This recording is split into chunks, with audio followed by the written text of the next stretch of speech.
Dear faculty members, kindly switch on your camera. Please kindly turn on your camera for a moment.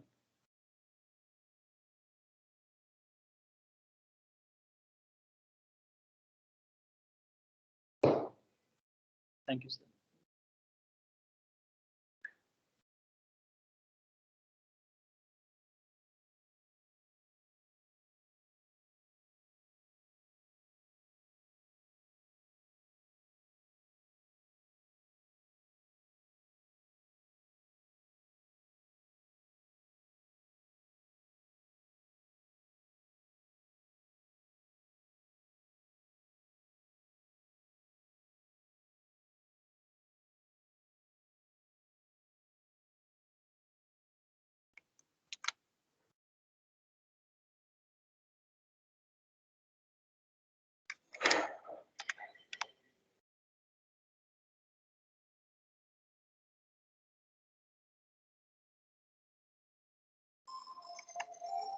Okay, sir. Thank you, sir. Okay, start பண்ணிடலாமா?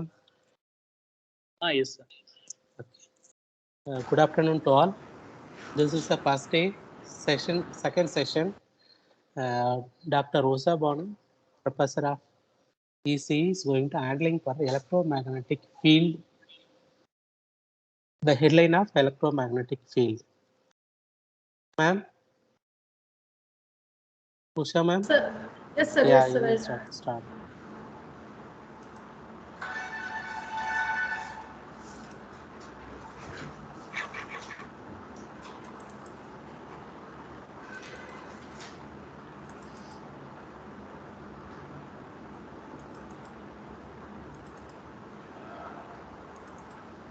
So, good afternoon. Good afternoon, Everyone. ma'am. 1 minute, sir.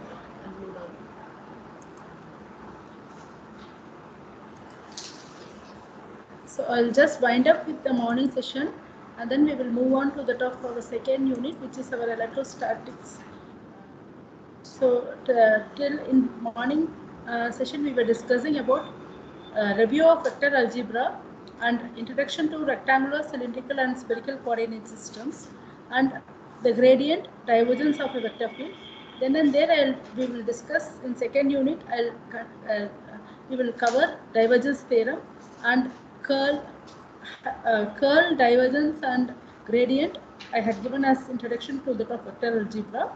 And we have to conclude with null identities and Helmholtz equation. So here coming to the top of our discussion. So last we were discussing regarding our spherical coordinate system. So in spherical coordinate system, when a point we need the point is in spherical coordinate system is represented in terms of r, theta, and phi. And the coordinates of our r extends from 0 to infinity and theta from 0 to pi, and phi is equal to 0 to 2 pi. Thereby we have seen how to represent a surface area when one is in normal to the top one unit vector, and given with when we keep AR as a normal unit vector, then what are all your surface area? DSR is nothing but equal to the top r square sin theta d theta d phi, and ds theta is nothing but equal to r sin theta dr d theta d phi a theta. Then d s phi is nothing but equal to r dr d theta into the top of our a phi unit vector. So with this we have seen the concept of our differential surface area for in spherical coordinate system. We can also find our differential volume, which is given by a r square sin theta dr d theta and d phi. This we will apply in our coming units. Okay. Then we have seen the relationship between our x, y, and z, that is Cartesian coordinate to the top of our spherical coordinate system, which is given by r sin theta cos phi, r sin theta sin phi, and z is equal to r cos theta. From there we can find the relationship of our r, theta, and phi in terms of x and y and z, that is given by r equal to root of r square plus y square plus z square. Similarly, theta is nothing but equal to cos inverse of z divided by root of x square plus y square plus z square, and phi is equal to tan inverse of y by x. Okay, then we have seen how the dot product rule to convert from our rectangular coordinates to that of our spherical coordinate system. That is the unit vector. How to find our unit vector? A dot product of ax dot ar, ay dot ar, and az dot ar. Similarly, ax dot a theta, ay dot a theta, and az dot a theta. Then ax dot a phi, and ay dot a phi, and az dot a phi. This rules we will be applying to solve our problem. So here, just a simple problem. Convert the point P from 3, 4, 5 from Cartesian to the top spherical coordinate systems. The coordinates of Cartesian coordinate systems are given as x is equal to 3, y is equal to 4, and z is equal to 5. And we know that in spherical coordinate system, r is given by root of x square plus y square plus z square. Therefore, it is equal to the top root of 3 square plus 4 square plus 5 square, and it is equal to 7.071. Theta is equal to cos inverse of z by r. That is, r is nothing but root of x square plus y square plus z square. Therefore, is z divided by r value. Then phi is nothing but equal to tan inverse of y by x, the coordinate of y divided by x. So therefore, we can convert from one coordinate to the top the other coordinate. This is how we have seen, and this forms the basis for our discussion of our subject. And next is given a vector g is equal to xz by y into ax, convert into the top spherical coordinate system. So we need to find the component of your ar, a theta, and a phi. So we have to find the dot product of the given vector with respect to the top their corresponding unit vector. So which is nothing but equal to g dot ar, and the vector is given as xz by y into ax dot ar, and we also know that ax dot ar is nothing but equal to sin theta by cos phi. Similarly, substituting here x, z and y value, x is equal to rho cos phi, that is r sin theta cos phi, rho sin phi for y, and z is equal to r cos theta. We can reduce this equation as r sin theta cos theta into cos squared phi by sin phi. Similarly, we can find the other component of our g theta and g phi. So from there we can convert the vector given in our Cartesian coordinate system to the top of our spherical coordinate system. So with this, the basis of our thing is over, and the fundamental quantities which are used in our electromagnetic things are the field. As we have seen that we have the vector field. They are designated in three-dimensional coordinate system. So in electrostatics, we have our electric field intensity, which is designated as E, and this E is supposed to be a vector quantity, and the units it is measured in volts per meter. Similarly, the electric flux density is given by D, and it is measured in coulombs per meter square. And magnetic field intensity is given by, so for magnetic field, we will be discussing regarding the concept of H and V. So magnetic field intensity is given by amperes per meter, and magnetic flux density is nothing but Tesla, or it is Webers per meter square. So these are the basic vector field which governs the electric field and the magnetic field. So E and D and H and V. So in electromagnetic waves, we will establish the relationship between this electric field and the magnetic field. So the Maxwell's equations will give us the relationship between all these 4 parameters. Then also the universal constants which are associated with our electromagnetics are nothing but the velocity, which is given by c is equal to 3 into 10 power 8 meters per second, and in magnetic field the permeability is given by mu naught, and it is equal to 4 pi to 10 power minus 7 henries per meter, and permittivity, that is the relative permittivity of the free space, it is equal to 8.854 into 10 power minus 12 farads per meter, and intrinsic impedance of the free space is given by 125. That from this we can say the characteristic impedance of the medium, what we want to measure. So these are the things what we have think, and I would respect to the top of a second unit. Similarly, we have our divergence theorem with D parameter, that I will take that. Then the last topic is the null identities. These identities are used in deriving the concept of our electric potential, electric field potential, and also in our fourth unit, that is your vector magnetic potential, we will be using our this relationship. So the first relationship, the null identity tells that the curl of any gradient of the any scalar field is equal to that of 0. That is, gradient of the scalar field is nothing but del V. And if this, for this, if we take the curl of this value, that will be equal to that of 0. Similarly, we know that del cross E is nothing but the cross product of the any vector is equal to that of 0, since it is an irrotational field. And from this, we can find the relationship between our electric field and our electric potential, where E is the electric field and V is the potential. Therefore, E is equal to minus del V. Similarly, the divergence, that is the del dot of curl of the any field, the divergence of the curl of the vector field will be equal to that of 0. And we say that this B del cross A is nothing but equal to 0. This A is nothing but vector magnetic potential. So in fourth unit, it is called as vector magnetic potential, and that will be nothing but equal to that of A. B is equal to del dot A. Therefore, we conclude that there will not be any isolated magnetic poles, and we will conclude the Gauss law for magnetic field, which is given by del dot B equal to 0 or integral over B dot ds is equal to 0. These are the basic null identities which are used in deriving the concepts of our electromagnetic theory. So with this, we will move on to the top of our second unit. It is our second unit is nothing but electrostatics. So whenever a charge is produced due to the top of a static, whenever a field is produced due to the top of a static charges, we call it as our static electrostatic field.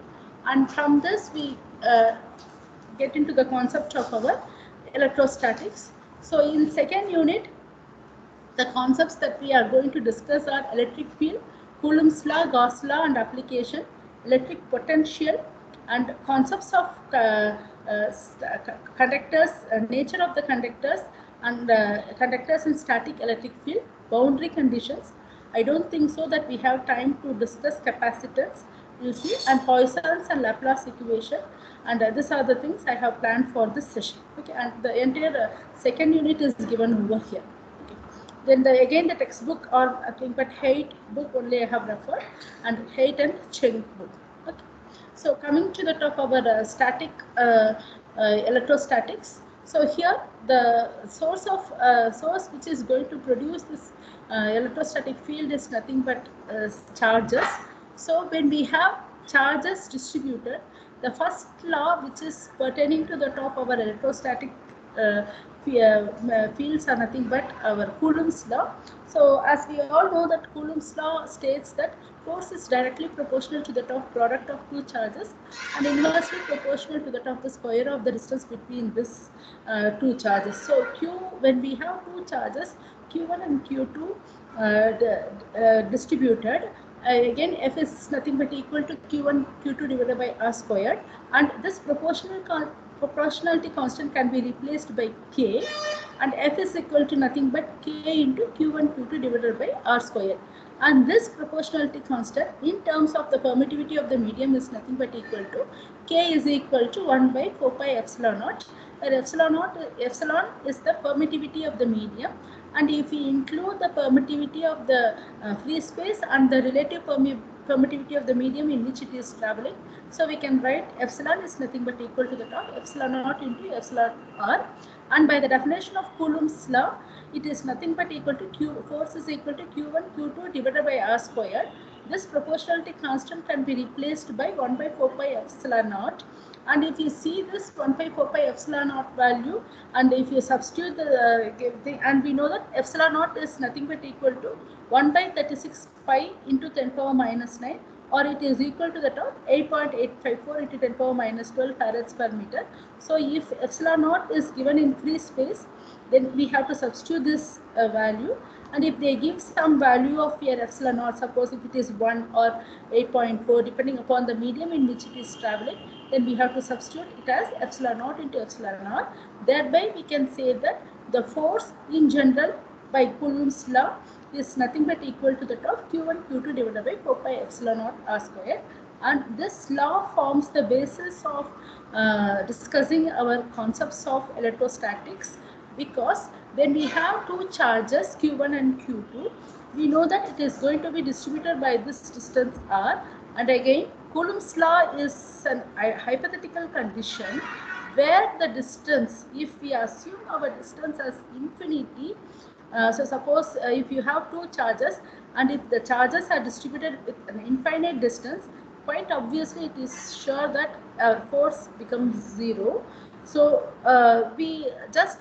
it forms the basis of our discussion.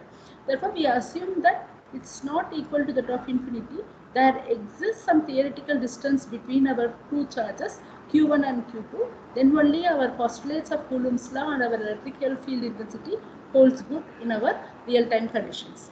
Okay, and based on this thing, we know that this Coulomb's law gives the force between the two charges. And again, if we want to write the vector notation for this Coulomb's law, our next discussion is our vector form of Coulomb's law. Yes, is it okay? Shall I proceed? Any doubt? No, ma'am. Yes, Yes. You can. Yes, Mm. yes, thank you, sir. You can proceed, So ma'am. here, okay. So here, when we have two point charges Q1 and Q2, and the position vector of our Q1 is located from the origin, and the distance is R1, and similarly the Q2 is placed at the distance from origin, and the distance is R2. Now our aim is to write the vector form of Coulomb's law, because in electromagnetics we say that all the fields are vector field, so that it should carry the direction in which it is being propagated. So we want to find the force as a vector quantity. Therefore, again coming to our distance, so here we are considering two charges Q1 and Q2 whose position vectors are given by R1 and R2. So our aim is to find the force exerted by Q1 on Q2. So force exerted by Q1 on Q2, that is force due to the top of our Q2. The final, it is air force which is coming out of our Q2 due to the top of our Q1. Therefore, F2 is nothing but equal to the top product of two charges Q1 Q2 divided by 4 pi epsilon naught R squared. This R squared is nothing but equal to the top the vector difference between our distance R2 minus R1, which is the given value R12 squared, and this will carry the direction. So suppose if we have a Q1 charge at this point, and if you have a charge Q2 at this point, and due to the effect of Q1, there will be a force on Q2. So this force is given in some direction to the top of our Q2.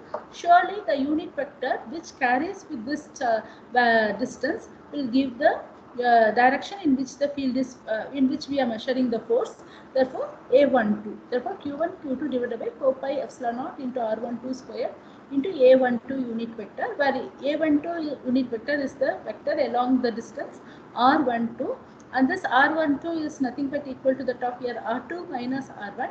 Therefore, R2 minus R1 divided by root of R2 minus R1 the whole square, or it is nothing but modulus of R2 minus R1, that gives the unit vector, and R12 is nothing but the distance between the two charges. So coming to the top of our notation, we know that the force is equal to Q1 Q2 divided by 4 pi epsilon naught R square, and vector form of this force due to the top one charge over the other charge, that is force exerted by Q1 on Q2 is given by F2, which is equal to Q1 Q2 divided by 4 pi epsilon naught R12 squared into A12 unit vector. So based on this idea, and we know that the force is measured in newtons, and this is for one charge due to the top of the other charge.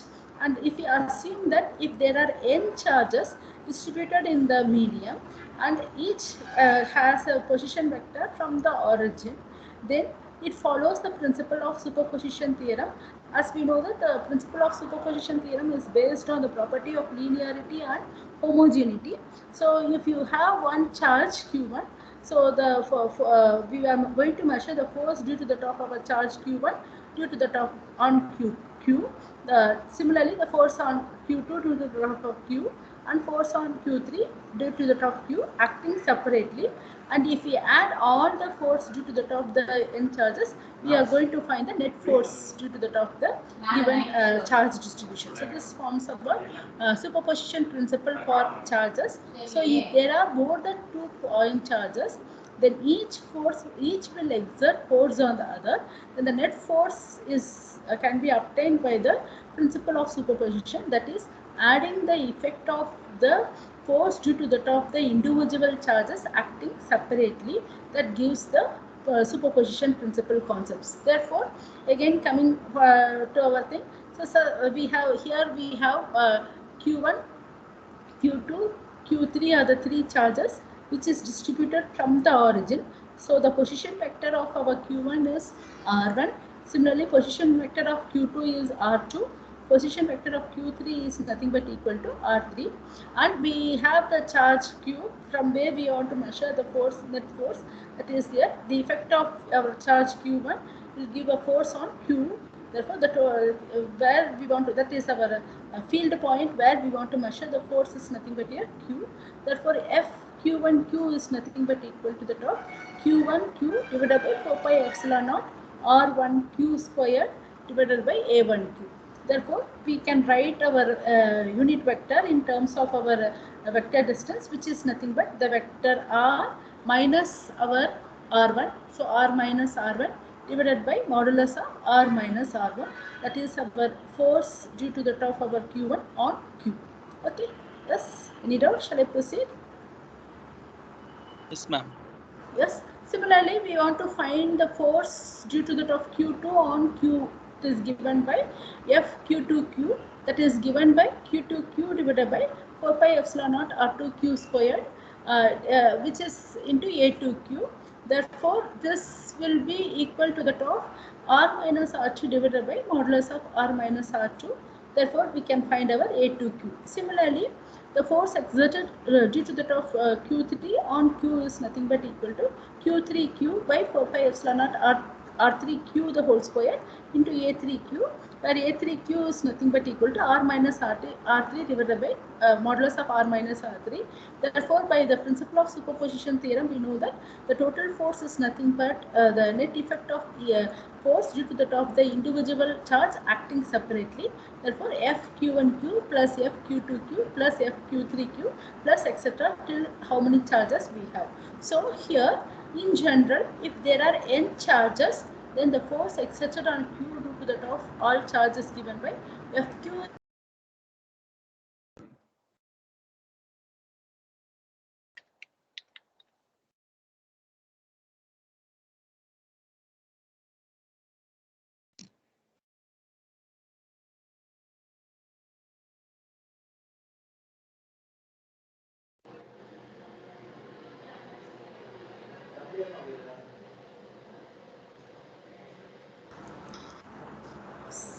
Sir, am I connected now?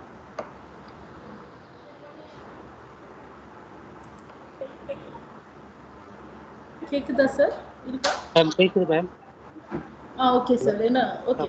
If there are n charges, then Qi into the top R minus R1. So if you have one charge, it is nothing but Q1 into R minus R1 divided by R1Q the whole squared into R minus R1.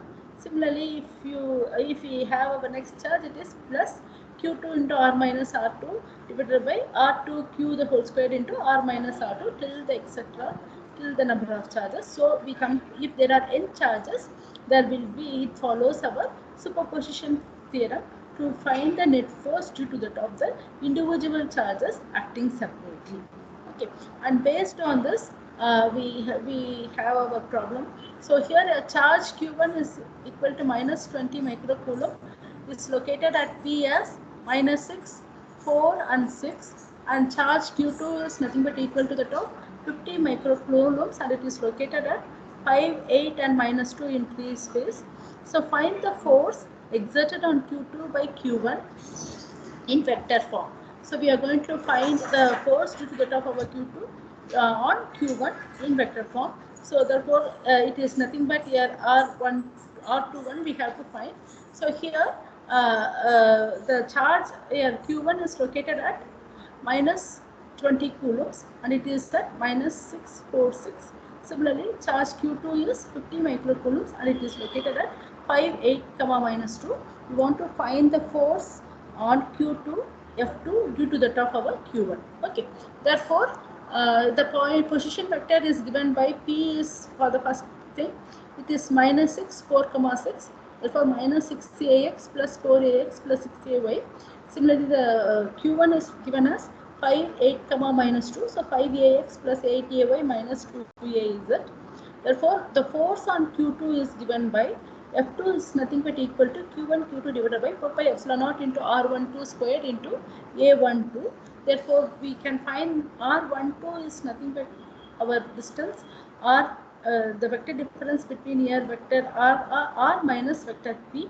So, vector R is 5ax plus 8ay minus 2az and vector P is nothing but minus 6ax plus 4ay plus 6az. So, if you find the vector difference between them, it is nothing but equal to 11ax plus 4ay minus 8az.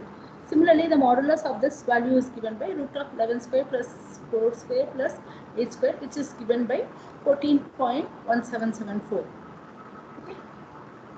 So, we have found Q1 we know, Q2 we know, 4 pi epsilon naught R12 squared. In that we have found the distance as R12 is nothing but equal to 14.1774 the whole square. We need to find the unit vector. So, the unit vector is nothing but equal to the vector R12 divided by modulus of R12. So, the vector is given by 11ax plus 4ay minus 8az divided by the value, and that value is, when we simplify it, it is nothing but equal to 0.7758ax plus 0.2821ay minus 0.5642az. Therefore, the force due to the top of our on Q2 due to the top Q1 is nothing but minus Q1 Q2 divided by 4 pi epsilon naught R squared.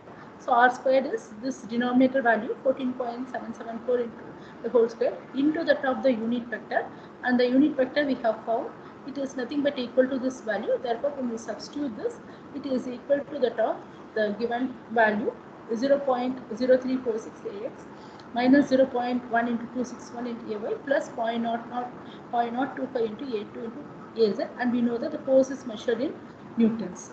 And if they are asked to find the magnitude of the force is nothing but root of this force value, that is magnitude squared value of this value, that gives the magnitude of the force. Therefore, by applying the vector form of Coulomb's law, we have found the force due to that of one charge over the other in terms of the given formula Q1 Q2 divided by 4 pi epsilon naught R12 squared into A12 unit vector.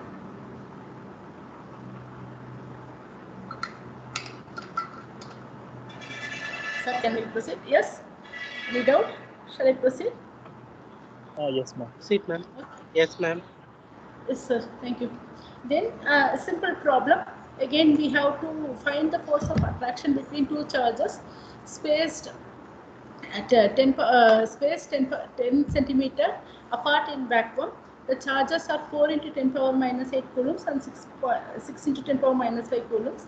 If the chain charges are separated with the distance with kerosene epsilon r equal to 2, what is the force of interaction between them?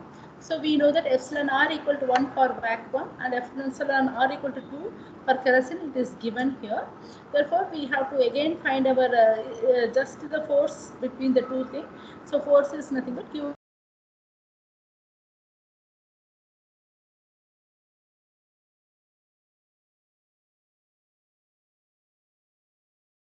Ma'am, signal cut aichu, ma'am.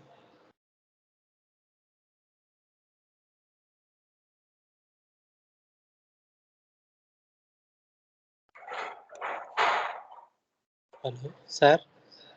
Sir. The Signal chat box. Chat box support over. 8.8. Yes, sir. Voice kekkuda? Okay, Working, sir. Into 8.854 into 10 power minus 12, and epsilon r is equal to 1, and into r squared is nothing but equal to 0.1 the whole square. Similarly, when for the kerosene, it is epsilon r equal to 2, just substitute the value of the 2 and find the value of force. So with this, the Coulomb's law and superposition principle of Coulomb's law and vector form notation of Coulomb's law is getting over. And our next concept is electric field intensity. So as by the Coulomb's law, we know that our force is nothing but equal to the top Q1 Q2 divided by 4 pi epsilon naught into r square. And if you have our unit vector, it is nothing but here AR unit vector or here A12 unit vector, depending upon the coordinate system at which it is being propagated. Therefore, here when you have a charge Q1, so assuming that we have a charge Q1 over here, which is placed at the center of a paper, if you see, and as we move another charge Q2 slowly around it, we get a concept called as our we get a force, and that will give rise to the top of electric field intensity. That is, force per unit test charge is nothing but, and if I keep this Q2 as 1 coulomb, if we keep this as 1 coulomb, then there exists a force and per unit test charge, and that force per unit test charge is called as our electric field intensity, and it is measured in volts per meter. Therefore, coming to our discussion, we have seen that the force due to the top of our charge Q2 on Q1 due to the top Q1 is nothing but equal to Q1 Q2 divided by 4 pi epsilon naught R12 squared into A12. So we keep Q2 as a constant, and we are revolving this around our Q1. Therefore, force per unit test charge is nothing but equal to Ft divided by Q2, which is equal to Q1 divided by 4 pi epsilon naught into R12 squared into A12, the unit vector. Therefore, the electric field strength is defined as force exerted per unit charge. That is defined as our electric field intensity E.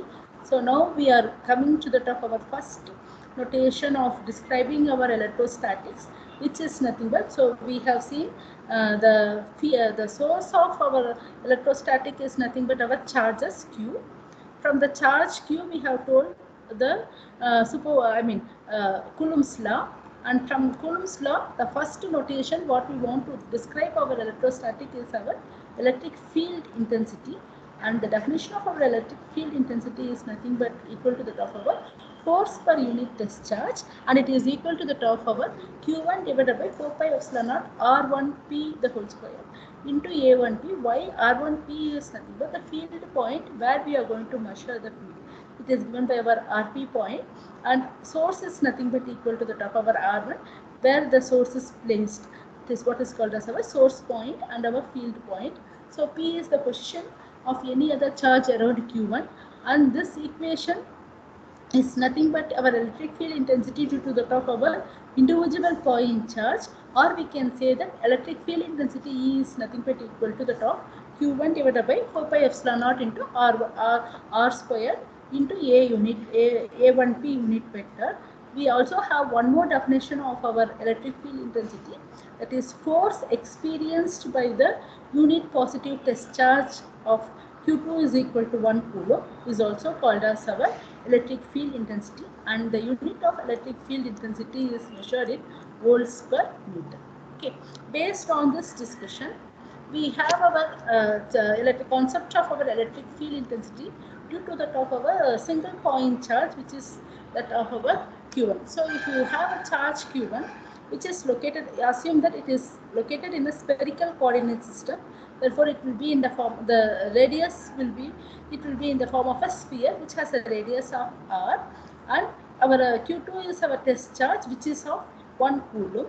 Therefore, for a single point charge in a spherical coordinate system, the electric field intensity is given by Q1 divided by 4 pi epsilon naught into r square, because the r is the radial distance or our radius of our spherical coordinate system, and it will be radially radiating outwards, and the direction is given by the unit vector, which is nothing but our AR unit vector.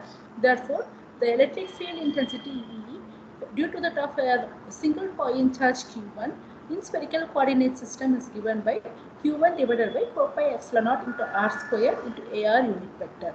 So, therefore, from our force equation, we have seen if we keep the other charge as a test charge of 1 coulomb, then we get the concept of our electric field intensity. And again, this electric field intensity to the top of a point charge is given by Q1, and it is equal to Q1 divided by 4 pi epsilon naught into r squared into AR unit vector. Since why it is AR is, it follows the spherical coordinate system and E is measured in volts per meter. Shall I proceed, sir? Yes, and again this electric field also satisfies the superposition principle.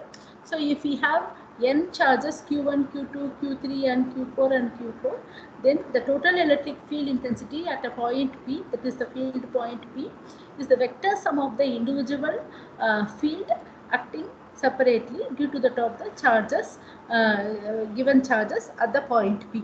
So here if you see here, the effect due to the top of a charge Q1 is called as our E1. So E is nothing but equal to the top E1 plus E2 plus E3 plus etc. That E1 is given by, again the formula is Q1 divided by 4 pi epsilon naught into R1 squared into AR1 unit vector, plus E2 is given by Q2 divided by 4 pi epsilon naught into R2 squared into AR2 unit vector, plus etc. till our Qn divided by 4 pi epsilon naught into Rn the squared into ARn unit vector.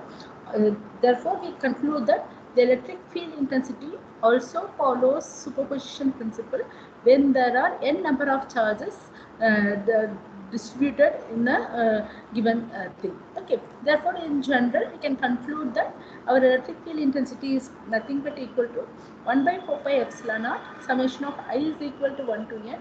So this is a constant taking it outside. Qi divided by Ri the whole square divided into our Ri. So if I is equal to 1, Q1 divided by R1 square into AR1 plus Q2 divided by R2 squared into AR2 plus Q3 divided by R3 squared into AR3, and where ARI is nothing but equal to the vector difference between the field point to the top of a source point, it is Rp minus R1. Suppose if we have a charge as 1 Q1, I is equal to 1 means it is Rp minus R1 divided by the modulus of Rp minus R1. That will give our unit vector for the given charge due to the top of the field where we want to measure the field at the given point. Okay, so we say that the electric field also follows our superposition principle, and the net field is nothing but the top where field due to the top the individual charges acting separately. So coming to our problem, so we have our given thing. So determine the electric field intensity at the point P. So the field point is minus 0.2, 0 minus 2.3 meters. Due to the top of our point charge, find annual coulombs at Q is given by 0.2 coulomb, 0.2, 0.1 minus 2.5 meter in air. So the charge is located at the point Q, and the axis of our point Q is 0.2, 0.1 and minus 2.5, and we want to measure the electric field intensity at the point P, which is given by minus 0.2, 0, minus 2.3.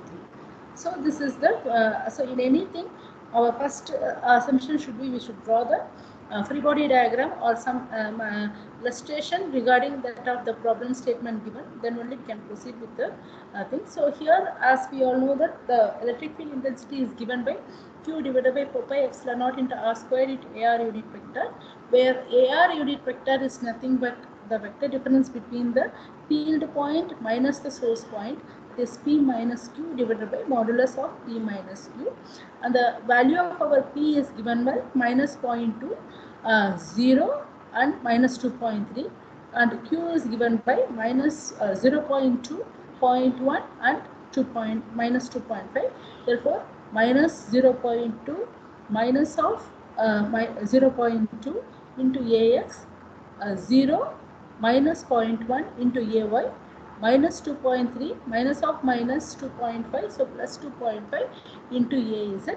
So this is nothing but equal to the top 0 minus 0.4 into AX, minus 0.1 into AY, plus 0.2 into AZ. So this divided by its modulus will give the unit vector AR. So 0.4 AX minus 0.1 AY plus 0.2 AY divided by root of 0.4 the whole square plus 0.1 the whole square plus 0.2 the whole square, that will give you the AR unit vector. So substituting the value over here, So this will give our unit vector, and the vector modulus value of this value will give the r squared value. Therefore, r is nothing but equal to 0.45825, and we know that by the definition of our electric field intensity, E is nothing but equal to Q divided by 4 pi epsilon naught into r squared.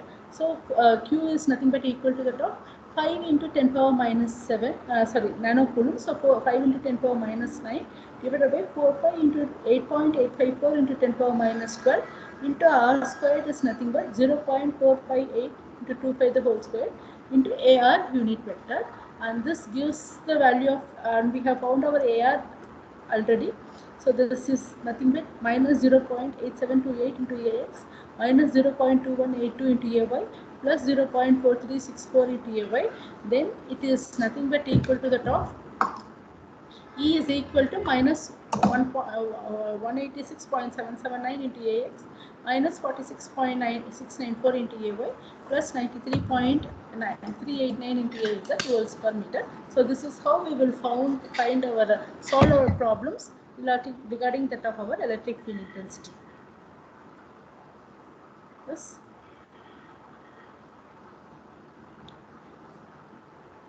Yes, sir. Shall we proceed?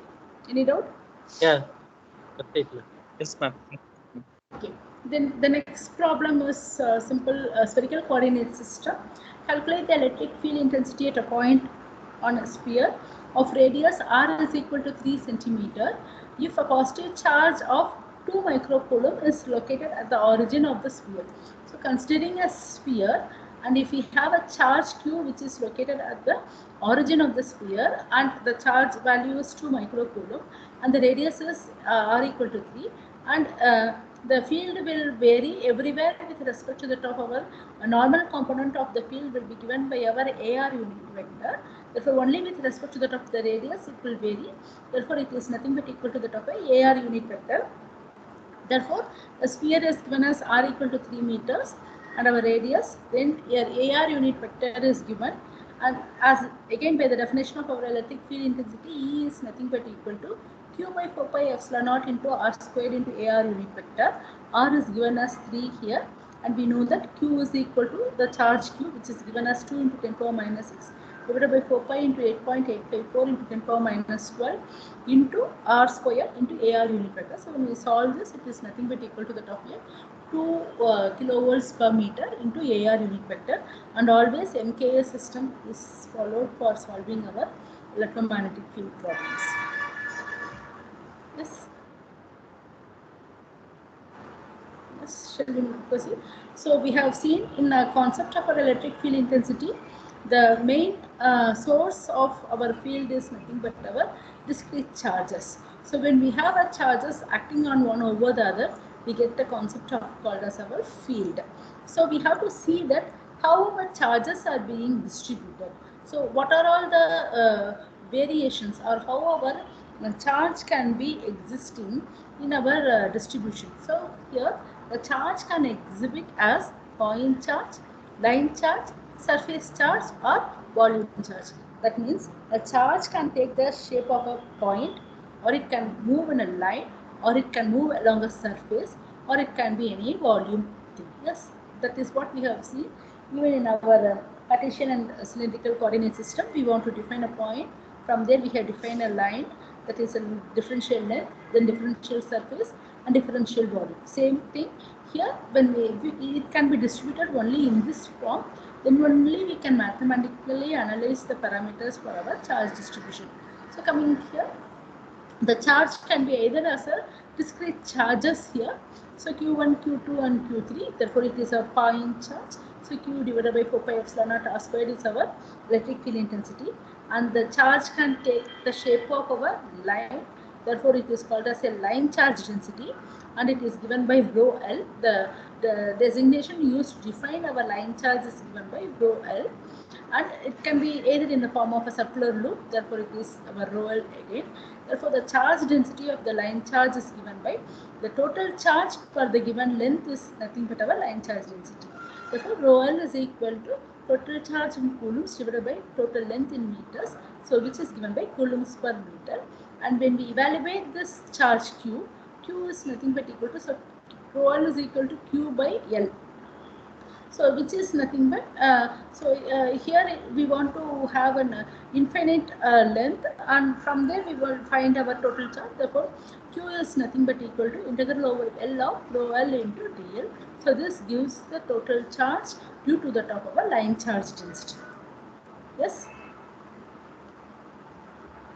Similarly, when we have a surface charge, which is nothing but, that is, charge is taking the shape of a surface, then it is called as our surface charge density.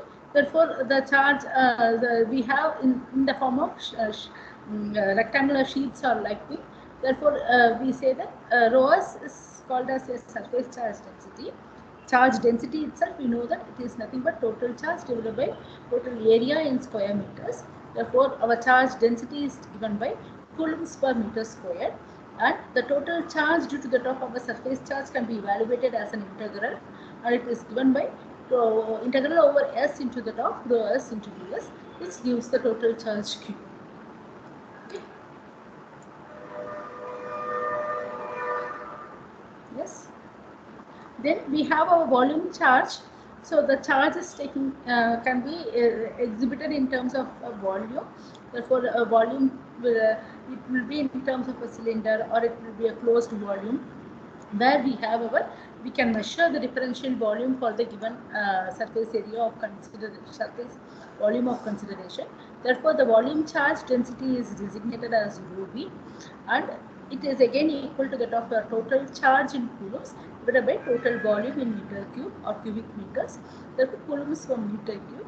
And if we have a triple integral over our given charge, that is q is equal to triple integral over the volume rho v into dv, we can find the charge due to the top of the thing.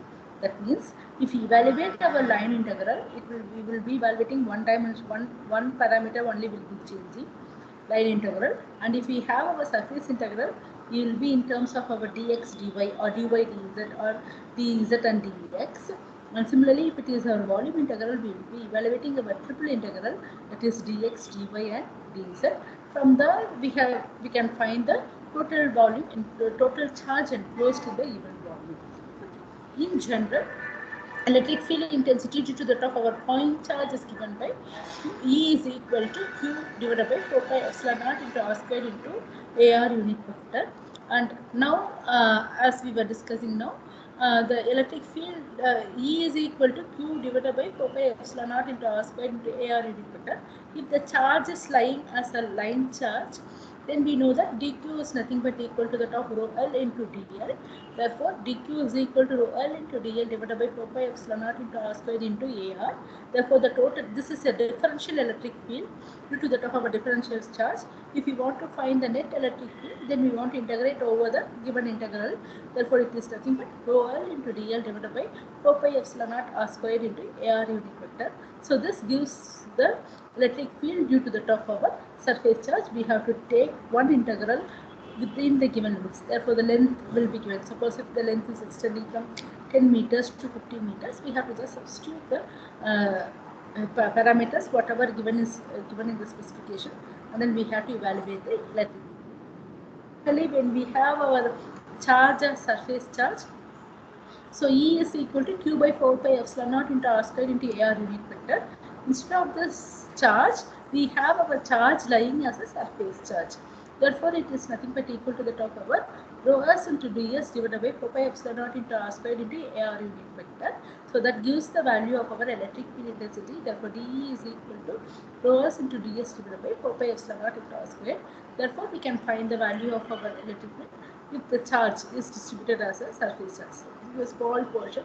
If you are finding, then it is a differential surface. And if I want to evaluate for the entire sheet of charge, then we have to find the integral over the given sheet of charge with the given condition.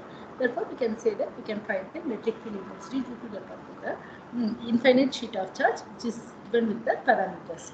Similarly, due to the top of our volume, if a charge is extending as a volume charge, then dq is nothing but equal to the top rho v into dv. So instead of our dq, it is nothing but rho v into dv by 4 pi epsilon naught into R squared into AR unit vector.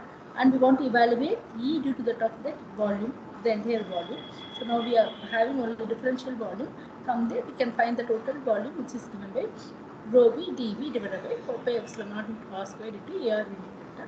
Therefore, by evaluating our line integral, surface integral and volume integral, we can evaluate the electric field intensity due to that of our line charge, surface charge and volume charge. Yes.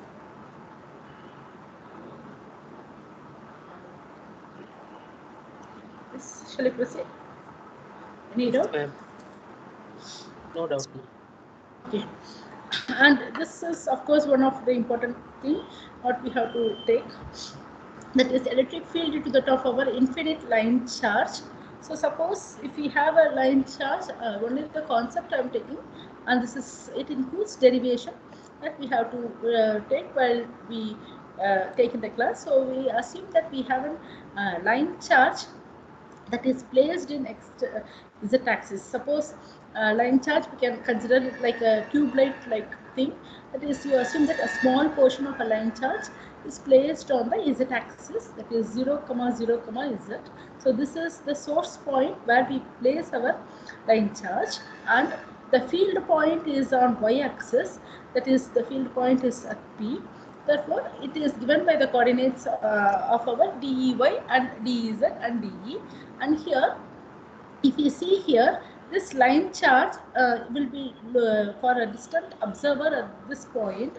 If you see from here, it will be looking like a cylindrical coordinate, a cylinder like thing. Suppose if you have a small filament like thing, and if you are placing on the z-axis, this filament will be looking like a cylinder like thing. Therefore, it follows the cylindrical coordinate system to evaluate the field point at the given point P. Therefore, this thing, as we know that what are all the thing for our field point R, phi and z, that is our cylindrical coordinate system. It is given by our R, phi and z, and this R, phi and z we want to find for which value the electric field intensity will vary. Suppose if I move this line field, line charge up and down. So suppose if we measure here 5 volts per meter, and if I move over here, it is again minus 5 volts per meter, then the net field will be equal to that of 0. Therefore, we come to a conclude that the field will not vary with z direction. Okay, that is called as axial symmetry. So again I repeat. So here we have our source point, which is a differential line charge length, and it is placed on z-axis. And this is our field point where we want to measure the electric field intensity. So for a distant observer, the source point will be following a cylindrical coordinate system, and we want to see that for what values of which the electric field intensity will vary for the measuring our electric field intensity. So here R, phi and z. So if I have z thing, suppose I have a line charge over here and I measure some field over at this point. If it is 5 volts per meter, yes, okay, this is 5 volts per meter. And again, if you move over here, it is minus 5 volts per meter. Therefore, the net field will be equal to that of 0. Therefore, axial symmetry exhibits. Okay. Similarly, if we make an angle of phi with the thing, so here if it makes an angle of phi with the given thing, the field point, suppose if I move over this side and measure some value, and if I move over this angle and then measure the value, then the same value we will be getting both in the right side as well as in our left side, which means that the azimuthal symmetry is also will get varied. Therefore, the only value which the field will vary is with respect to the top R. Therefore, we say that, and it's a line charge then, therefore dq is nothing but equal to the top rho L into dl, and the field point minus the source point. The field point is in y direction, that is RAY, and source point is in z direction, so minus z into AZ. This unit vector is given by vector R divided by modulus of R, so RAY minus z AZ divided by root of R square plus Z square. And we know that the differential electric field intensity is given by dq divided by 4 pi epsilon naught R squared into AR unit vector, where this dq is in terms of your line charge and it is placed on z axis. Therefore, rho L into dz divided by 4 pi epsilon naught into R squared is nothing but root of R square plus Z square the whole square. and unit vector is nothing but equal to RAY minus ZAY, Z by root of R square plus Z square. So if we substitute this condition over here, we will be getting the electric field intensity is nothing but equal to minus infinity to the top plus infinity rho L divided by 4 pi epsilon naught into R square plus Z square the whole power 3 by 2. So since it is we have here whole square, here it is 1 by 2, so put on together it will be equal to the top 3 by 2. So rho L divided by 4 pi epsilon naught into R square plus Z square the whole power 3 by 2 into R dz into AY, and by the method of substitution if we solve this integral, it is Z is equal to R tan theta and if you substitute here it is R square tan square theta. If you take R square tan square theta, it is 1 plus secant square theta, and if you solve this, it will be equal to the top cos cube theta will be getting. And if you substitute this condition over here, we will be seeing that rho L divided by 2 pi epsilon naught into R, meaning that the electric field intensity is inversely proportional to the top of the radiance, that is the distance at which it is being placed, and it is varying the strength of the field line charge value whatever it is placed. So it is directly proportional to the top of the value of the line charge density and inversely proportional to the top of the distance in which the field is being measured. So this gives the derivation of electric field intensity due to the top of the infinite line charge. Yes, yes sir. Shall I proceed? So next, coming to the top of our next. So till now, we have seen the concept of our electric field intensity. Then we have seen that when it is due to the top of our point charge, how it is being distributed. When we have n number of charges, we have to find the field due to the top of the n individual charges. And next concept is nothing but our electric flux density. So this field, when it is moving across the surface thing, it will give rise to the top of your flux lines, and this flux lines are nothing but due to the top of our charge Q, and it moves from the source to the top where it is being generated. Suppose if you assume this as a spherical conductor, and if you place a charge plus Q, and it will the flux will move outwards towards the region where it is being terminated, and we have one more termination over here, so it is nothing but our plus and minus 2. Now we are going to define a concept which is called as electric flux density. That is our next notation for our electrostatics, which is our vector D, and this vector D is called as our electric flux density. So this electric density is nothing but equal to, we know that it is something by some surface area, surface area. So here, when we have a number of flux lines passing through it, and we know that the flux lines are nothing but psi divided by our surface area of the sphere, it is 4 pi a squared, and this flux lines, the number of flux lines in general, it is nothing but equal to the top of the value of our charge Q, which is being placed. Therefore, we say that number of flux lines will be equal to the top of our total charge. Therefore, I can write this equation as Q divided by 4 pi epsilon a squared. From there, we define the concept called as our electric flux density, that is equivalent to the top of your total charge divided by our surface area. So this total charge is nothing but equal to the top here Q divided by 4 pi a squared, or in terms of flux it is nothing but equal to psi divided by 4 pi a squared, and charge is measured in coulombs and surface area is measured in meter square. Therefore, we say that the flux density is measured in terms of coulombs per meter square. So the next notation what we are going to define for our electrostatics are nothing but our electric flux density. Therefore, it is equal to the top of our total charge by 4 pi a squared. And now we want to establish the relationship between the terms whatever we have discussed now. So we have seen that the definition of our electric flux density D is nothing but equal to the top of our Q by 4 pi r squared into AR unit vector. And we have defined our electric field intensity E as Q by 4 pi epsilon naught into R squared into AR unit vector.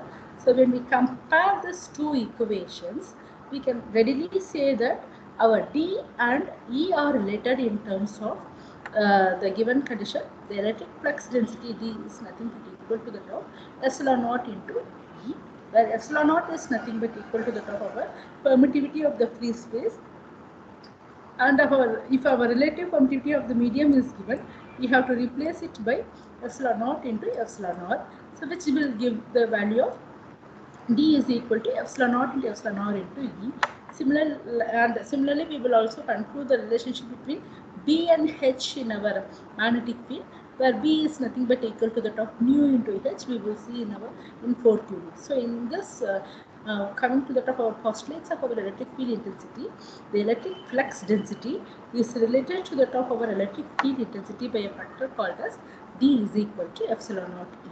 This is what is very important. So we have seen our from Coulomb's law, we have defined our electric field intensity.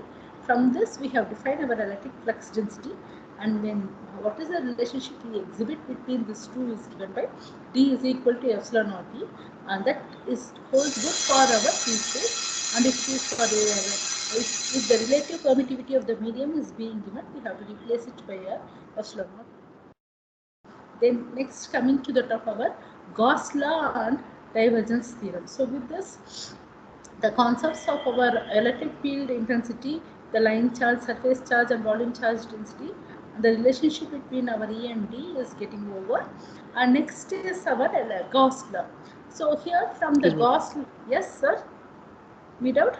I have Yes. that is always electric flux density holds good only for the spherical surface. We have to consider it as sphere. No, no sir, it is not necessary, sir. If we can enclose any closed surface, even this is one closed surface.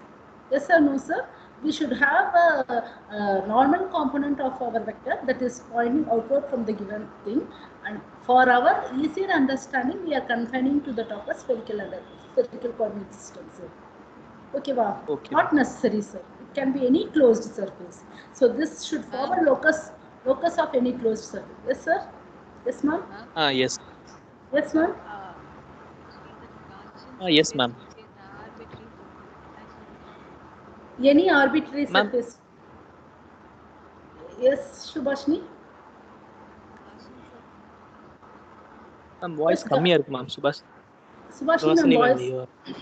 Audible. Any arbitrary surface can be considered for our Gaussian surface, sir. Imaginary surface, right? Yeah, yes, ma'am. Imaginary, adaladu or flux component we are going to measure. Vladhan, sir. Okay. Sir, thank you, ma'am. Okay. Yes, Amadani Subhashni. Ma'am, I'm asking you. Yeah, yes, ma'am. It's a whole small portion. If you are going to find the flux value, then it is any arbitrary surface. Yes. So, but it encloses a closed volume. It encloses a closed volume. Then only we can say our divergence theorem holds good. Yes. It should enclose a volume. From there, we say that a small portion of our surface area is being taken out.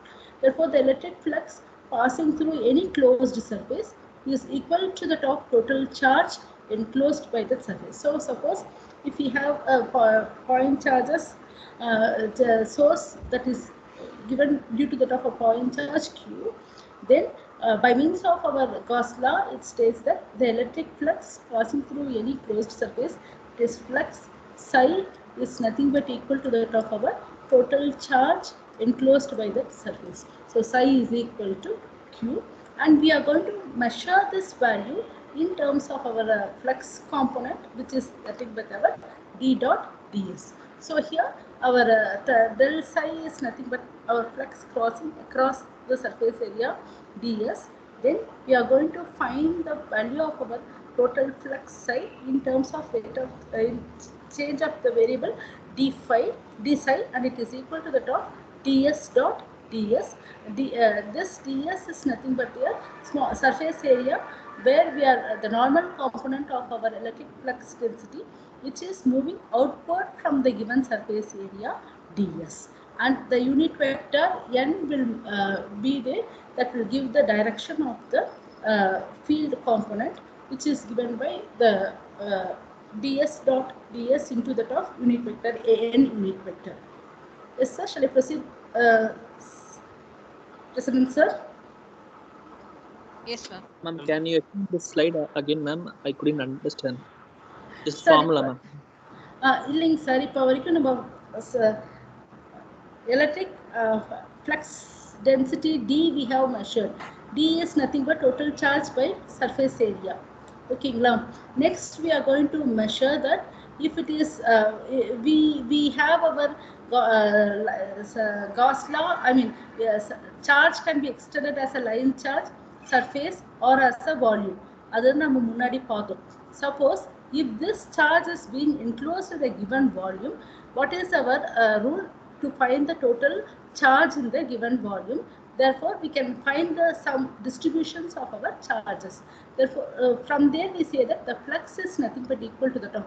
So, which is the source producing our static field, sir? Here, charge. Okay. So, this charge will give rise to the of your flux lines in the given region. Yes or no, sir? So, the total flux lines that is going to produce in the given surface area of consideration will be equal to that of our total charge. Therefore, by Gauss law, it states that the electric flux passing through any closed surface is equal to that of the total charge enclosed by that surface. Therefore, we conclude that psi is nothing but equal to that of Q. Okay, wow. So this is if I say some if we have a fixed charge Q as some 10 coulombs here, and if you produce that, then I can say that 10 lines of flux are being produced. But it is not the case, since our surface area of consideration will be any volume any arbitrary consideration. So this will be keep changing with respect to the top the flux lines, and that component is nothing but our flux density ds dot ds. Therefore, our aim is to find the total flux which is moving along the given surface, and it is nothing but equal to the top of a ds dot ds. Okay, so this ds dot ds is again a vector quantity, and the normal component of the unit vector from this direction will give the total lines of flux which is moving across the given surface area. So this is how we develop our Gauss law, and from that thing we can say that this psi is nothing but equal to that of, I have not taken the derivation for the next step, sir. I have concluded the things because of time constraint. Just the concepts I have taken, not the derivation I have not taken. Okay, so yeah, psi is nothing but equal to the top of our closed surface ds dot ds, and this is again is nothing but equal to the top of charge enclosed. So suppose in our problem, find the value of the charge given. Suppose if they give d is nothing but a vector which is given by 10ax and plus x squared into ay, we can find the solve that dx value with the limits of x and y are given, and we can find the surface area of that field, and we can say that it is equal to the top the total charge q. Okay, and again this charge q can be residing as a line charge, surface charge, or a volume charge, and from this surface charge distribution we are going to find that ds dot ds is nothing but equal to the top of our rho v dot dv, that is by using our divergence theorem. Our next step is to derive the charge due to the top of the thing, and all this will give you our total charge q enclosed in the given region. So ds dot ds equal to integral over volume into rho v into dv will be equal to the top of our total charge q. So this is the mathematical statement for Gauss law. So to prove that how our charge, that is d dot ds will be equal to the top of our q, that is what we have to prove. So taking an example of a point charge which is placed in spherical coordinate system, okay, and we know that by the definition of our electric field intensity, it is nothing but equal to q by 4 pi r squared into ar unit vector. Then the differential surface area which is given in terms of this charge is ds is nothing but q divided by 4 pi a square, since r, the radius r is nothing but equal to that of a value, we have taken it as q by 4 pi a squared into ar unit vector. So the normal component of the unit vector is given in terms of our ar direction, So the surface area is given in terms of your r squared sin theta d theta into d phi, where your r is nothing but equal to that of our a squared sin theta d theta d phi. So coming again to that of our spherical coordinate system, the coordinates are r sin theta d phi, r d theta, and our r. So we keep our r as a constant, therefore AR unit vector as the normal component where we measure our surface area. The other components are nothing but here r sin theta d phi and r d theta. Instead of r, it is nothing but equal to that of a. Therefore, a sin theta d theta and a d phi, it is equal to that of a squared sin theta d theta d phi into AR unit vector. So ds is nothing but equal to that of our a squared sin theta d theta d phi into AR unit vector. Sir, is it okay? Shall I proceed? So we Yes, want to ma'am. find our d dot ds, okay, and d is due to the top of our, and we are going to prove that this d dot ds is nothing but equal to the top of our q. So for this, we assume a spherical region in which we place a charge q at the origin, and it follows the convention of our spherical coordinate system. Okay, and we also know by the definition of our electric flux density, d is nothing but equal to q by 4 pi r squared into AR unit vector. And since we are measuring our A as a differential surface with a radius of r is equal to A, I am substituting this equation as A squared. And the normal component of the surface area, what we are measuring is with respect to AR unit vector. Therefore, ds is nothing but equal to r square sin theta d theta d phi. Therefore, it is nothing but equal to a square sin theta d theta d phi into AR unit vector. Coming to our substitution, that is ds dot ds we want to find. So q by 4 pi a square into a square sin theta d phi into AR dot AR. One more AR is there. Here it is AR is there, and here also we have one AR. So AR dot AR will be there, and leaving this, and if you want to evaluate the whole integral, it is phi is varying from 0 to 2 pi. Therefore, and theta is varying from 0 to the top pi, and substituting this condition, you will be getting this value as nothing but equal to the top power q value. So q by 4 pi sin theta d theta into d phi we will be having. Sin theta d theta, if we integrate, it is nothing but equal to cos theta. The limits of theta is 0 to pi, and phi is varying from 0 to 2 pi. If you substitute that condition, phi is also 0 to 2 pi, that 2 pi and that 2 pi will get cancelled. Therefore, the total charge enclosed will be equal to the top q.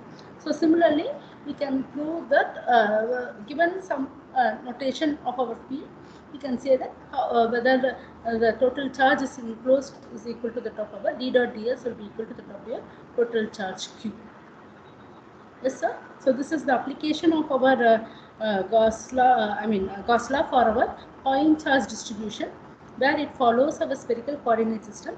Therefore, we have proved that d dot ds is equal to the top q. Yes. Shall I proceed, sir? Yes, ma'am. Okay, wow.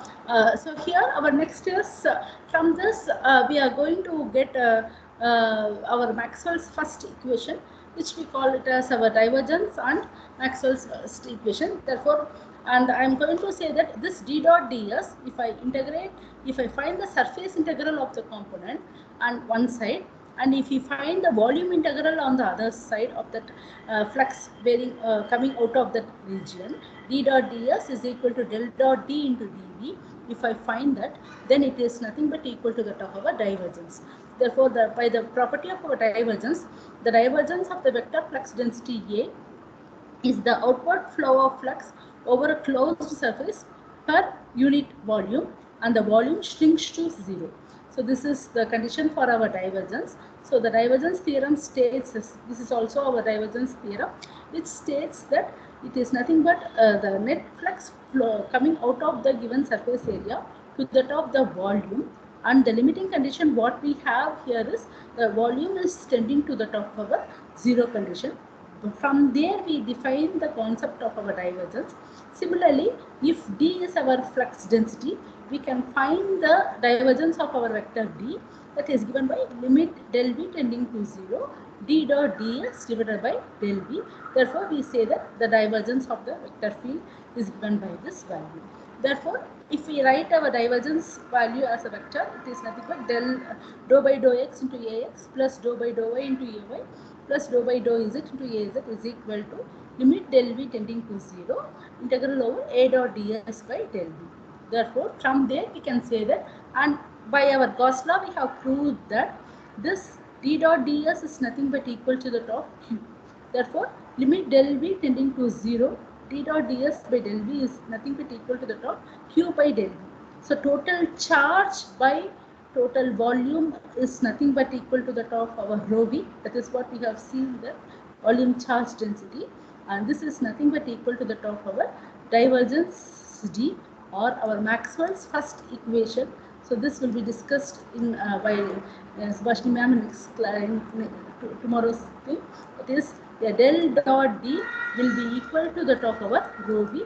So this forms the first postulates of Maxwell's equation, where our del dot D will be equal to that of our rho V. And from this rho V, it's nothing but our volume charge density. Therefore, our divergence theorem states that it is related to the top of our surface integral to the top of our volume integral.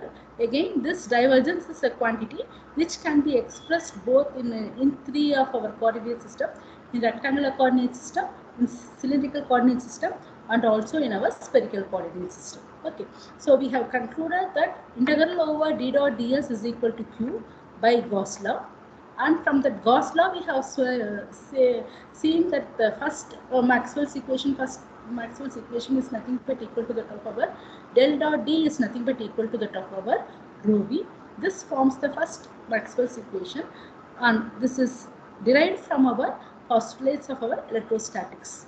So here again our divergence theorem states that, so if I evaluate surface integral over the other side, and the other side if you evaluate volume integral, both will be equal. That is, the integral of the normal component of any vector field over a closed surface is equal to that of the integral of the divergence of the vector field through the volume enclosed by that closed surface. So it should be a closed surface. That's the criteria we have. So from there, if you find the electric flux density D and over the given surface will be equal to that of the small portion of a volume which is enclosed by that region. So integral over volume del dot D into dV. So this forms the statement of the divergence theorem. So from that divergence theorem, we can say that it is again equal to the top of our, it will be again equal to the top of our amount of charge enclosed. So when we see here, both will be equal. So this will, we will get the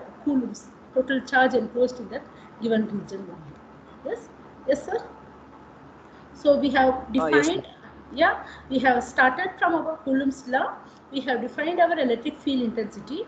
So from this electric field intensity E, so E is measured in Coulomb's, E is measured in volts per meter, and from there we have defined our electric flux density, that is D is measured in coulombs per meter square, and from there we have defined our Gauss law, that is integral over d dot ds is nothing but equal to q, and from there we have moved on to the top of our volume, that is d dot ds is nothing but equal to del dot dv.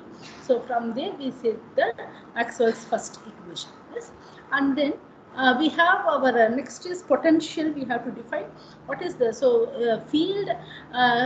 So when it is, when our field is moving in space, we talk in terms of our E, H and V, and again at the receiver end, if you want to measure the given values, surely we can measure in terms of our electrical parameters. So we should see that what is the value of our potential, what we are going to measure at the other end.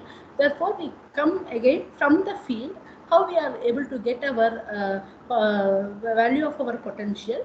Therefore, the work done in moving charge from initial position to the top of the final position in the presence of the electric field is known as our work done. So work done is nothing but equal to the top here minus q into the top here initial to the top of our final E dot dl, since whatever we are going to measure is against the source which is producing it. Therefore, we have this minus over here. So minus Q into initial of final to that of E dot dl. Therefore, we know that by the definition of a potential difference, the work done to that of the per unit charge is nothing but equal to potential difference. Therefore, minus integral of initial to the top of final E dot dl is nothing but equal to the top of the given value, or the work potential between the 2 points VA minus VB is nothing but equal to minus of B to the top A into the top of our E dot dl. So from this we are going to define the relation between our E is equal to minus del. Yes. Yes, shall I proceed? Okay. So work done. From the work done, we have defined the potential difference. The potential difference B is nothing but equal to the top of our minus integral of V dot dl, and we are going to establish the relationship between our E and V. So here E is nothing but equal to the top. E is equal to minus dou V by dou X into AX plus dou V by dou Y into AY plus dou V by dou Ez into Ez, and we know that del is our component, which is our differential component. In short, our E is nothing but equal to the top of our minus del V, that is the negative gradient of the potential is nothing but equal to the top of our electric field intensity E. So E is equal to minus del V. So this del V will be moving in terms of our 3 coordinate system. Therefore, it can be either in our rectangular coordinate system, or in our cylindrical coordinate system, or in our spherical coordinate system. Yes. Any doubt? Yes, sir. No, ma'am. Yes. And finally, I want to conclude with our boundary conditions between our between two regions. So here, coming to the top of our electrostatic properties of our conductors. So considering a conductor which has an excess charge, and we have an electric field normal to the top of the given direction. What are all the postulates of our conductors are nothing but what are the features the conductor should hold, properties it should hold this. The charge will lie on the surface as a surface charge density, that is rho s can lie only as a surface charge density, and electric field intensity cannot exist in the interior, nor it can be passes in the tangential. That is, we are going to prove that tangential component of our electric field intensity will be equal to 0, and it is continuous at the surface. And it also follows that the surface of the conductor is an equipotential surface. Suppose if we measure the value of your potential with respect to that of the given value, so here it will be equal to the top of our equipotential, plus 10 volts minus 10 volts, plus 20 volts minus 20 volts.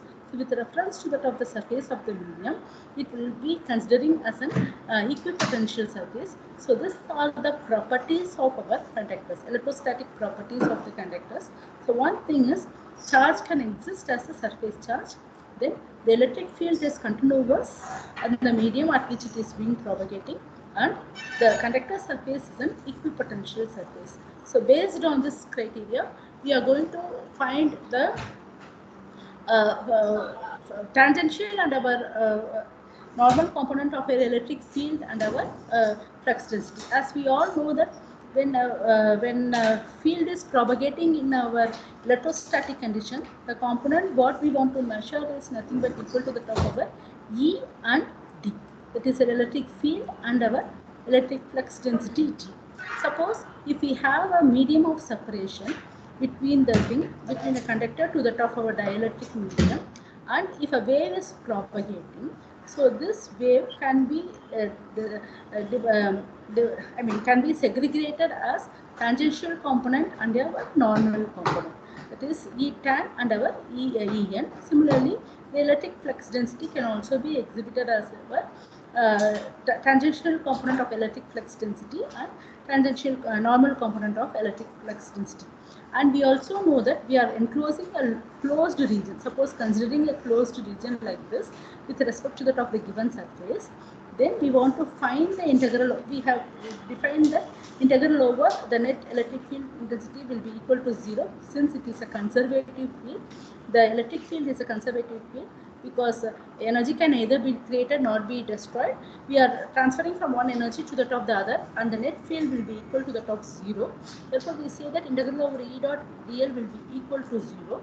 So, if we want to find the electric field intensity over this given path, so this if this is going to take in this path, it is called as our tangential path. It is the normal component, and this is again the tangential component, and this is the normal component. So, if you see the direction, this is our tangential. So, this will have a tangential, and this will have a normal distribution. So, when we equate this integral a to b, b to c, c to d, and d to a, we will be finding it as nothing but E tangential into del omega. The normal component both will get cancelled because one will be moving in one direction, another will be in opposite direction. Therefore, the net field, our electric field, tangential component of our electric field, with respect to the top del W here, width of that surface, what we are considering. Therefore, the E tangential component will be equal to 0. Similarly, when we evaluate for our electric flux density, so flux always, the charge will be lying as a surface charge, so it cannot at the top and bottom it will get cancelled. Only at the, this is not top and bottom, it will get cancelled. So at the sides it will be existing, and it will be equal to the top of our d dot ds will be equal to the top of our rho s. Therefore, our flux density will be equal to the top of our OS. Again, the tangential component of our flux density can be represented as dt and dn, and only the normal component will be existing. Therefore, at the top and suppose whatever value of our flux it is entering over from the bottom will be leaving out. Therefore, at the top and bottom it will get cancelled. Okay, and only at the sides it exists as d dot ds is equal to q. And what is that? D dot ds will be equal to the top of the normal component of the surface charge which is lying on the surface. Therefore, dn will be equal to the top of this. So, from this we conclude that boundary conditions for our normal component of electric field. So, this is the summary. So, we have seen that the static electric field inside the conductor is 0 because charge will exist only as a surface charge. Then static electric field intensity at the surface of the conductor is everywhere directed normal to the top of the surface. Yes, dn is equal to rho s, and the conductor surface is an equipotential surface. Therefore, the tangential electric field is 0, and normal component of d is equal to the top surface charge t. And Laplace and Poisson equation is del squared b equal to minus rho b. That is, if you find the double derivative of our potential del b, del squared b is equal to minus rho b by epsilon is our Poisson's equation, and del squared b equal to 0 is our Laplace equation. That's also.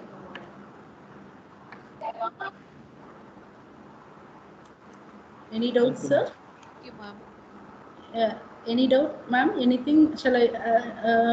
Had I missed? Yes, we have discussed. I think. Yes, I think we have covered a second unit. Only the part I have missed is capacitance. I think that is very easy. Parallel plate capacitance and spherical capacitance. So once if we find our del squared b, then from that we can solve the boundary value problems for capacitance also.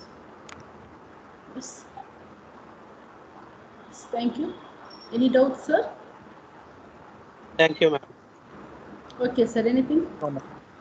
Okay. No, ma'am.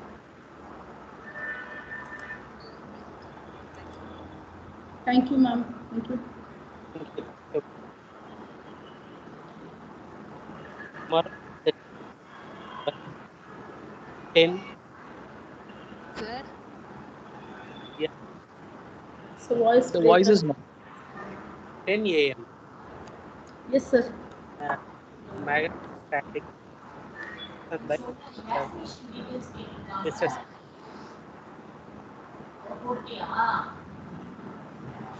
Up.